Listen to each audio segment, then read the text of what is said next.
Hello, Alex Schneideman here, welcoming you back to Flow Photographica, a new look podcast that used to be called just Photographica. I started Photographica as I start almost everything, to satisfy an urge, or obsession would be a better way of putting it.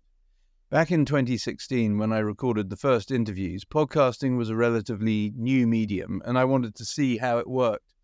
I made almost 30 episodes, and then I got busy with work and life, and what had started with a clear plan became fuzzy. And with the fuzziness, indecision, and with that, the dissipation of the creative energy required for this sort of endeavor. But much has changed since then, both in the photography world and for me. We had a big old lockdown, which for some was a disaster, and for others, many artists, was a boon, a time to take stock and to decide what was important. I started a master's, and having never taken part in further education, fulfilled a dream to go to university. Just before lockdown, I moved the Flow studio from Portobello to Kensal Green, less than a mile, but a world apart.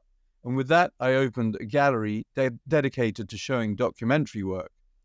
When you put these two things together, as well as a spell as artistic director for Photo Oxford, which would never have come about if it weren't for a master's and a new gallery, then you'll find me trying to forge something out of this amalgam, while at the same time carrying on with my day job at Flow, making prints, scans, and repro, etc.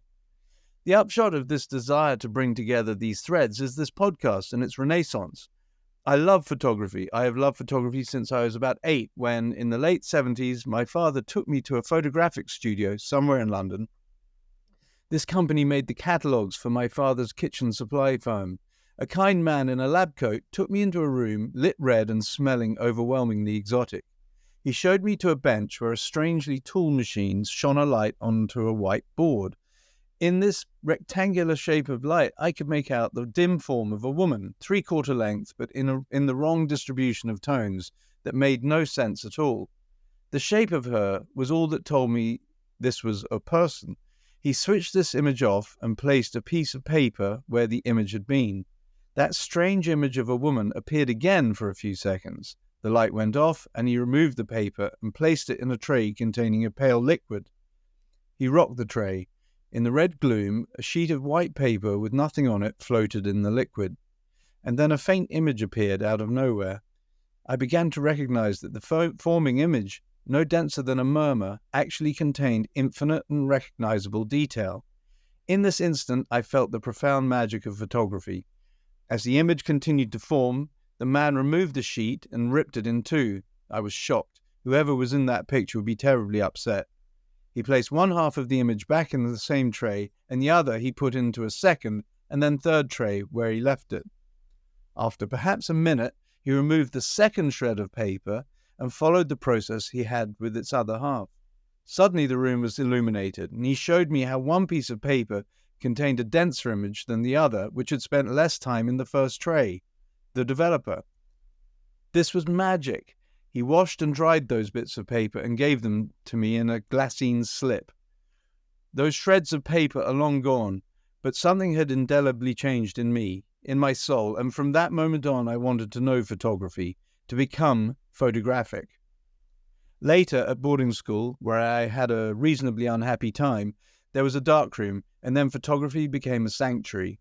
I was a fish out of water, arriving as a plumpish, Jewish boy from London into a sealed community of sons of the landed gentry who knew not only each other, but where their own DNA had developed for perhaps 1,000 years and more. Like a fish doesn't feel wet, I had no idea I was that different to anyone until I arrived at that remote school, deep in the middle of a beautiful English nowhere. My apparent difference and a certain belligerence got me noticed, and not in a good way. I was reminded that being a Jew was a bad thing. It wasn't something I'd ever thought about, so I didn't know why it meant so much to them, and was physically attacked in ways that would be criminally investigated now. But this was the 80s, and you didn't talk.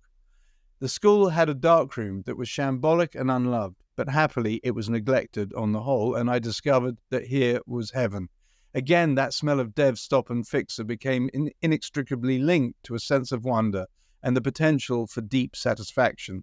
I spent every minute I could here. Nobody taught photography at the school, so it was a case of finding your way through trial and error. The number of thin, pink rolls of film I disappointedly pulled from the Paterson reel still sting to this day. the great pictures lost to ignorance. But the joy of developing a roll of film that you could then make an image from, burning and dodging until you got just the right balance, hours eaten by joy and ignorance of the world around you, the darkroom was the making of me. A footnote, I took both O and A levels in photography without one bit of input from the school. I failed both. I left school with 1D in English, a technical pass if not a recognised one. Luckily, I had never even thought of going to university. After a few years as a commis chef and generally working in various London restaurants, I found my way into photography by assisting in studios in London. I worked with a photographer called Peter Router, then a leading advertising photographer who became a great friend and mentor. Peter was hugely talented and frustrated. Despite our friendship and the allure of a successful career in commercial photography, I knew that wasn't for me. However, it gave me a classical training in the medium, and I got to know the network of labs, now almost disappeared, around London that sprang from the newspaper world in Fleet Street. After completing my apprenticeship in studio photography, I left, disillusioned and confused, and feeling myself to be a failure.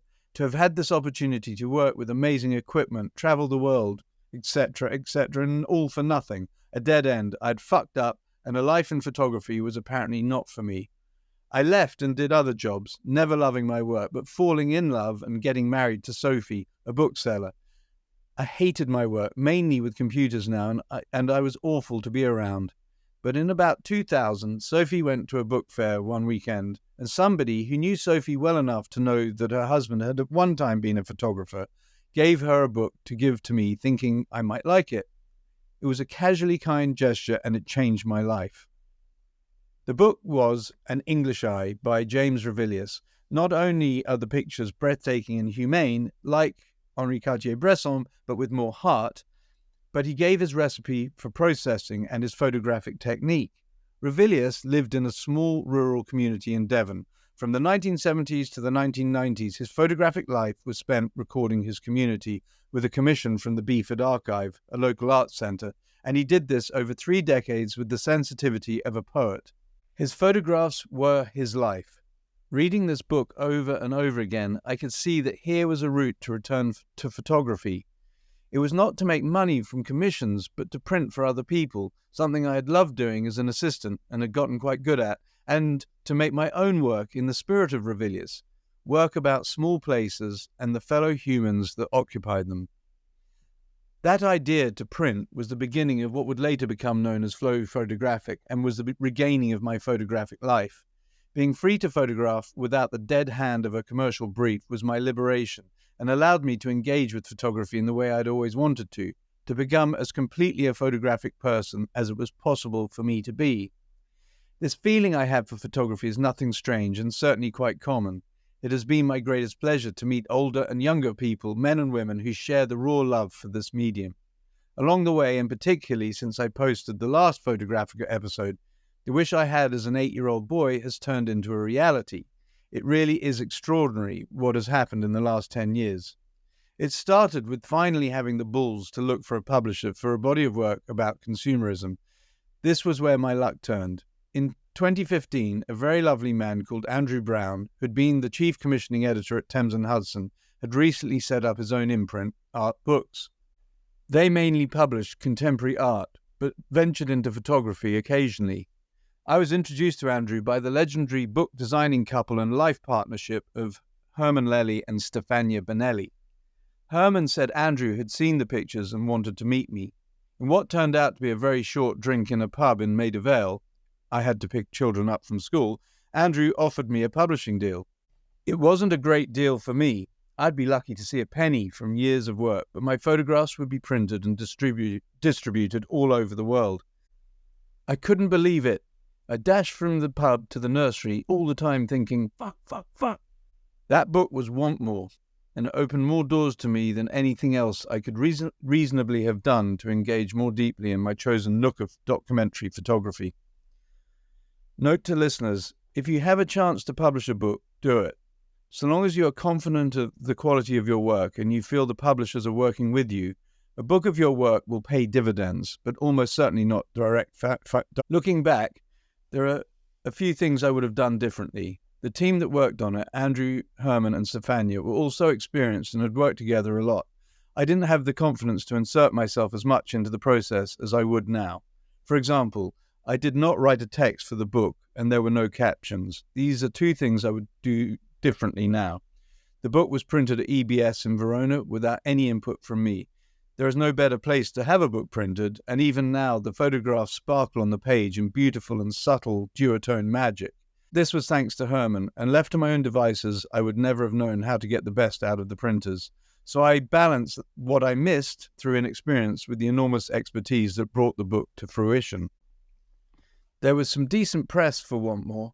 Elizabeth Roberts, the then editor of Black and White magazine, gave the book a good deal of space in the journal.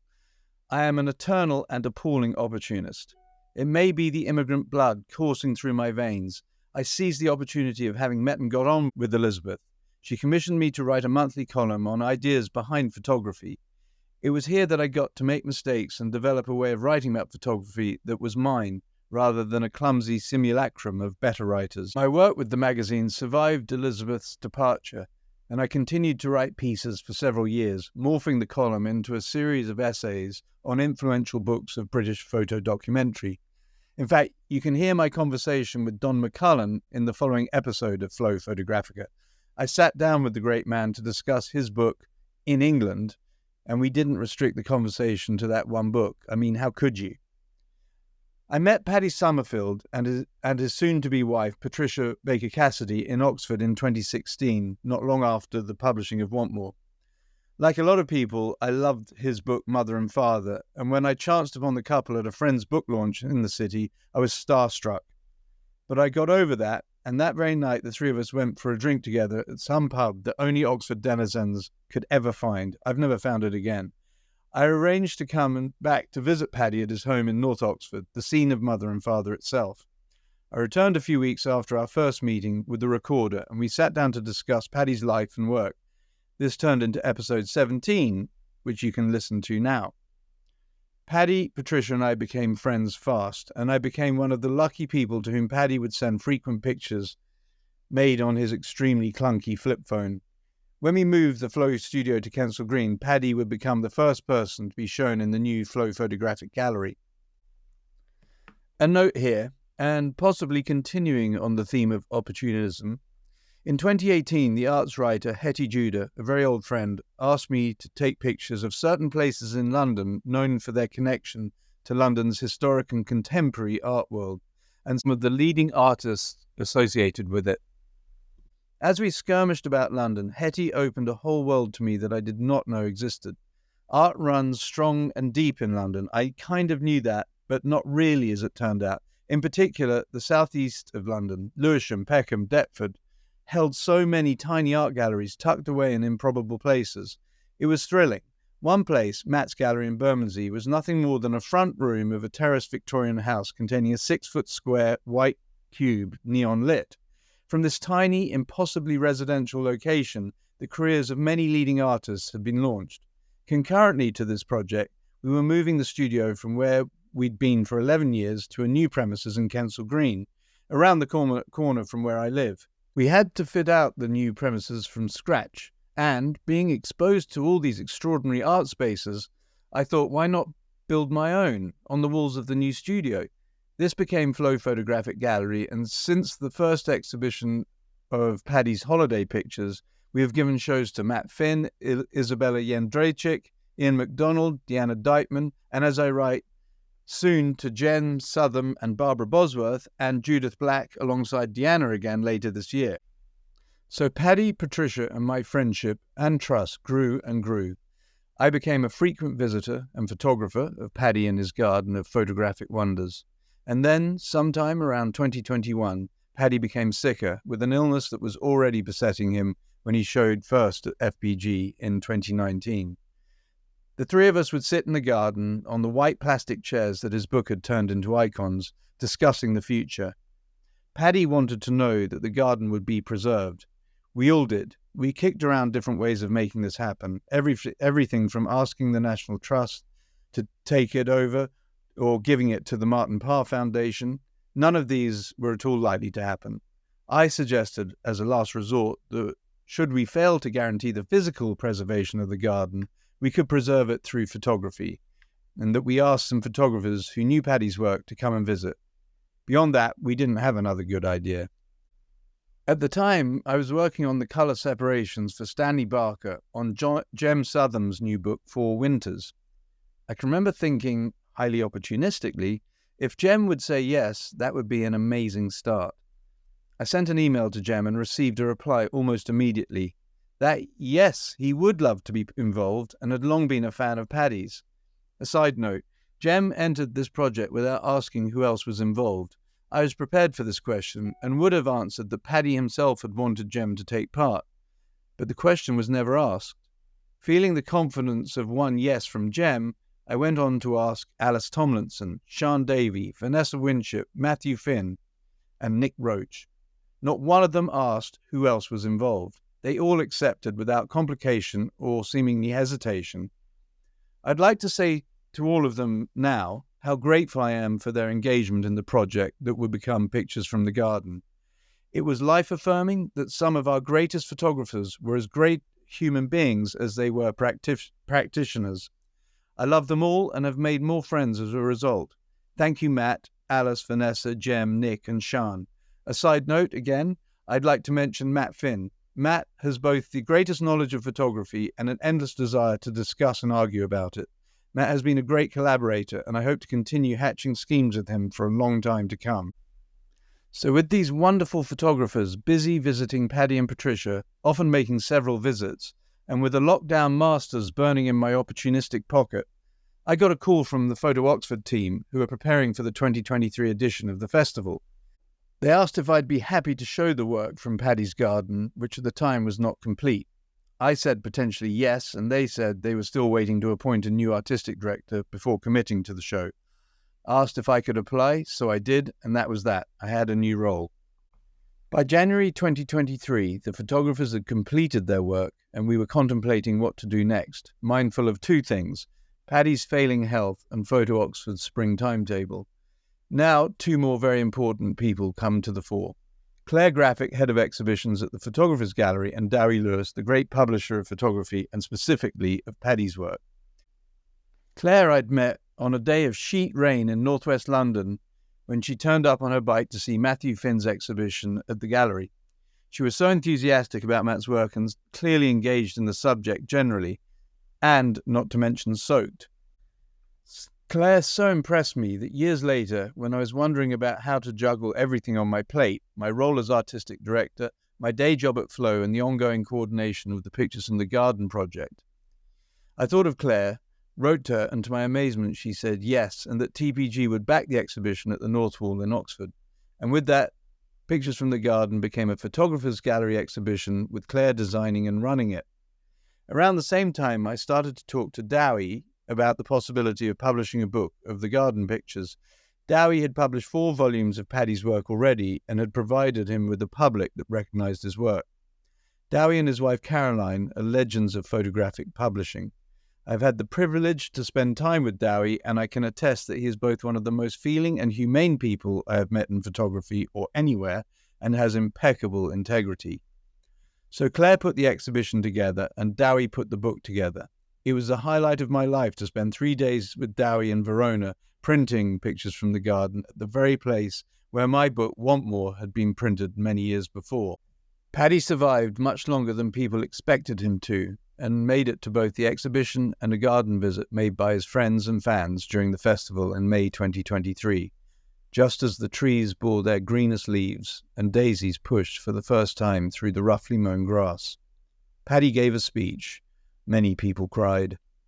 Paddy died in April 2024, and now, at the time of writing, this being February 2025, I am looking forward to the opening of a major retrospective of Paddy's work at the Bodleian Library, which now holds his archive. Richard Ovenden, the visionary boss of the Bodleian, who has turned it into our most active institutional collector of photography, asked me to curate the exhibition with Patricia. As I write these words, it's as if they come from a dream. Can this be me I'm writing about? I continue to work on my own photographic projects, now turning more to film, and am surrounded by a photographic world. Thanks to Sophie, my ever-supporting wife, and the forbearance of my children, I live in photography. When I think of the 8-year-old boy that day in the strange dark room, I don't feel a bit different. I just can't believe my luck. There is one question that I can't answer, though, and I hope I never will. How can a machine reflect the human heart?